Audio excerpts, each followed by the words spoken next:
Welcome to அம்மா சமையல் கட்டு. இன்றைக்கி அம்மா சமையல் கட்டு சேனலில் நம்ம சுண்டக்காய் பச்சடி வந்துட்டு எப்படி செய்கிறதுன்னு பார்க்க போகிறோம். வாங்க இது எப்படி செய்யணும்னு இப்போ நம்ம போய் பார்க்கலாம். இதுக்கு பச்சை சுண்டக்காய் வந்துட்டு ஒரு 1/4 கிலோ அளவு எடுத்து வச்சுருக்கேன். நல்லா பிஞ்சு சுண்டக்காவாக இருந்தால் பார்த்து வாங்கிக்கோங்க.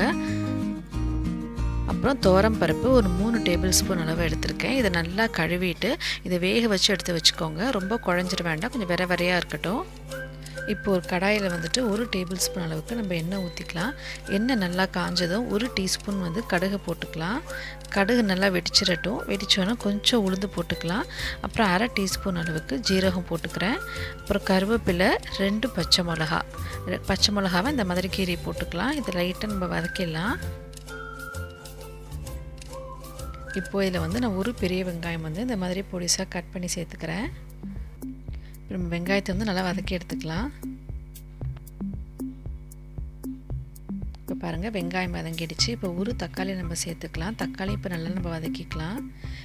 இது ரெண்டும் வதங்குற டைமில் வந்துட்டு நம்ம இதுக்கு தேவையான அளவு புளி ஊற வச்சிடலாம். இதுக்கு பார்த்திங்கன்னா ஒரு நெல்லிக்காய் அளவு வந்து புளி வந்து நான் ஊற வச்சுருக்கேன். இது சுடு தண்ணியில் ஊற வச்சிங்கனாக்கா அது சீக்கிரம் ஊறிடும். இப்போ இதுக்கு தேவையான அளவு உப்பு சேர்த்துக்கலாம். உப்பு சேர்த்து நல்லா வதக்கி விட்டுக்கலாம். இப்போ வெங்காயம் தக்காளி நல்லா வதங்கிடுச்சு. இப்போ நம்ம எடுத்து வச்சுருந்தாலும் சுண்டக்காய் அது எல்லாத்தையும் 2 வெட்டிட்டு நம்ம இதில் சேர்த்துக்கலாம். நம்ம சுண்டக்காய் வந்து முழுசாக போட்டு செஞ்சோம் அப்படின்னா அது உள்ள உப்பு புளி காரம் எதுவுமே இறங்காது, சாப்பிட்றதுக்கே ஒரு மாதிரி கசக்கும். அதனால் நம்ம 2 கட் பண்ணி நம்ம போட்டோம் அப்படின்னாக்கா உள்ளுக்குள்ளே எல்லாமே நல்லா இறங்கியிருக்கும். இந்த மாதிரி செய்யும்போது இதில் கசப்பு தன்மையே நமக்கு தெரியாது.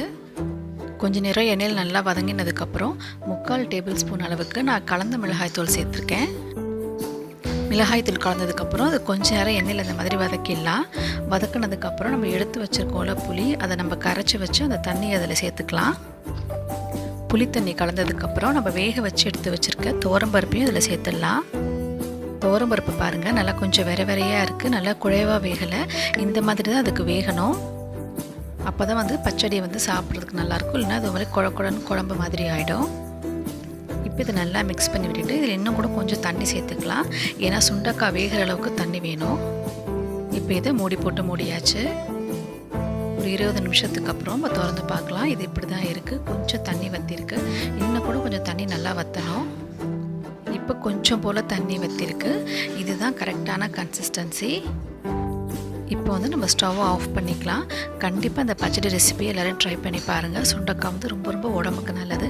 இந்த மாதிரி செய்யும்போது கசப்புத்தன்மை நமக்கு தெரியவே தெரியாது. இந்த சுண்டக்காய் பச்சடி ரெசிபியை கண்டிப்பாக எல்லோரும் செஞ்சு பாருங்கள். இந்த ரெசிபி உங்களுக்கு பிடிச்சிருந்துச்சுன்னா அம்மா சமையல் கட்டு சேனலில் லைக் பண்ணுங்கள், ஷேர் பண்ணுங்கள், கூடவே சப்ஸ்கிரைப் பண்ணவும் மறந்துடாதீங்க. தேங்க்யூ.